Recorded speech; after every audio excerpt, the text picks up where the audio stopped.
بہت زیادہ مہنگا جانور خریدنے کے بجائے کیا کوئی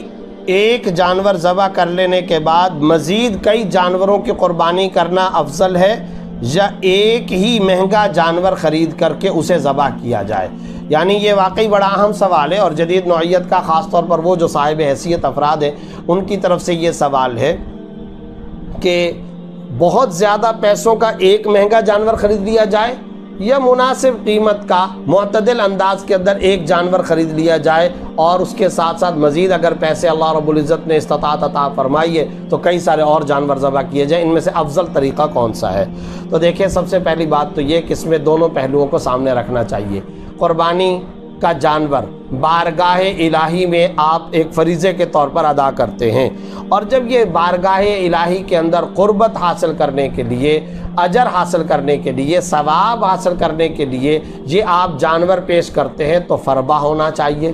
اچھی چیز ہونی چاہیے۔ چوتھا سپارہ کیسے شروع ہوتا ہے؟ لن تنالوا البر حتی تنفقوا مما تحبون۔ اعلیٰ درجے کی نیکی کو تم نہیں پہنچ سکتے یہاں تک کہ جب تک تم وہ خرچ نہ کرو جو تمہارے دل کو چیز بھاتی ہو، جو تمہیں پسند ہو۔ تو فربہ ہونا چاہیے، قیمتی ہونا چاہیے، عمدہ اور شاندار ہونا چاہیے، اور معتدل انداز میں مہنگا جانور ہو تاکہ اس کا گوشت زیادہ نکلے۔ اور جیسا کہ حدیث کے اندر بھی الفاظ آتے ہیں کہ یہ جانور تولا جائے گا یہاں تک کہ اس کے اغلاف، یہاں تک کہ اس کے اظفار، اس کی کھال، اس کا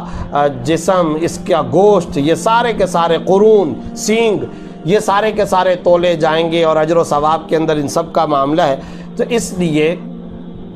بہترین، عمدہ اور شاندار جانور ہونا چاہیے۔ لیکن اس کے ساتھ ساتھ ایک اور پہلو بھی ہے، وہ پہلو یہ کہ آپ کتنا ہی مہنگا جانور کیوں نہ کر لیں، وہ ایک ہی فریضہ اور ایک ہی گویا کہ آپ نے جانور ذبح کیا، اگر آپ نے اس کے اندر 7 کو شریک نہیں کیا تو گویا کہ ایک ہی آدمی کی طرف سے۔ لیکن اگر آپ مزید جانور بھی ذبح کر لیں گے تو مزید افراد کی قربانی کا تصور بھی اس میں کر سکتے ہیں، اور علیحدہ علیحدہ قربانی کا تصور، شرعی فریضہ، وہ بھی ادا ہو سکتا ہے۔ تو گویا کہ آپ نے زیادہ جانور ذبح کر کے زیادہ نفلی قربانیاں کی ہیں۔ تو ان دونوں پہلوؤں کو سامنے رکھنا چاہیے۔ لہذا ان دونوں پہلوؤں کو سامنے رکھتے ہوئے، کیونکہ خاص طور پر آپ کو معلوم ہے کہ رسول اللہ صلی اللہ علیہ وسلم نے یہ حدیث کے اندر واضح طور پر بات بیان فرمائی ہے کہ ما عمل ابن آدم، ما عمل آدمی یوم النحر، قربانی کے دن کوئی آدمی، کوئی ابن آدم کا ایسا نفلی عمل اللہ کے ہاں افضل اور محبوب نہیں ہے جیسا کہ قربانی کا عمل ہے۔ یعنی قربانی سے زیادہ کسی کا کوئی عمل افضل، بہتر، اعلیٰ اور عمدہ نہیں ہو سکتا۔ تو ظاہر ہے کہ یہ جب حدیث کو سامنے رکھا جائے تو اس کا مطلب ہے کہ نفلی جانور اور نفلی قربانیاں زیادہ سے زیادہ ہونی چاہیے۔ ان دونوں پہلوؤں کو سامنے رکھتے ہوئے جو اعتدال کی بات سامنے آتی ہے وہ یہ ہے کہ بہت زیادہ مہنگا جانور خریدنے کے بجائے کئی لاکھوں روپے کا، یعنی کہ اب تو 30 لاکھ روپے کا جانور، 10 لاکھ روپے کا جانور، 15 لاکھ روپے کا جانور، 8 لاکھ روپے کا جانور، اور اس میں بعض اوقات بلکہ زیادہ تر دیکھا یہ گیا ہے کہ نام و نمود، دکھاوا، نمائش، گلی کے اندر چکر لگانا، گشت کروانا، گھمانا، اور اب تو پتہ نہیں عجیب و غریب قسم کی بڑی خوفناک باتیں اللہ بچائے سننے کو مل رہی ہیں کہ کرائے پر، رینٹ پر بھی جانور دستیاب ہیں۔ یعنی اللہ بچائے کہ کس قدر دکھاوا اور نام و نمود ہمارے ہاں آ چکا ہے کہ یومیہ 4000، 2000، 3000 روپیہ آپ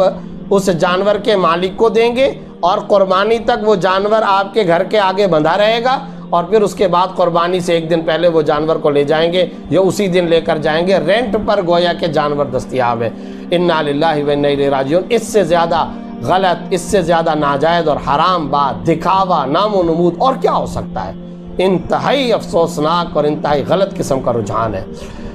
لیکن اگر اس طرح کی اسٹیمج صورتحال نہ بھی ہو، تب بھی اگر نام و نمود، دکھاوا، نمائش کا عنصر اگر آتا ہے تو پھر اس کے بجائے جو کام کرنے کا ہے وہ ہے اعتدال والا راستہ، مثبت، درمیانہ، بہتر، اعتدال والا۔ خیر الامور اوساطها، سب سے بہتر معاملہ درمیانہ درجے کا معاملہ اختیار کرنا ہوتا ہے۔ اور وہ کیا؟ وہ یہ ہے کہ ایک اچھا، مہنگا، فربہ، عمدہ، شاندار جانور آپ خرید لیں، اور مناسب قیمت کا جانور خرید لیں، اس سے آپ اپنا قربانی کا فریضہ ادا کر لیں، قربانی کا فریضہ اس سے ادا ہو جائے گا۔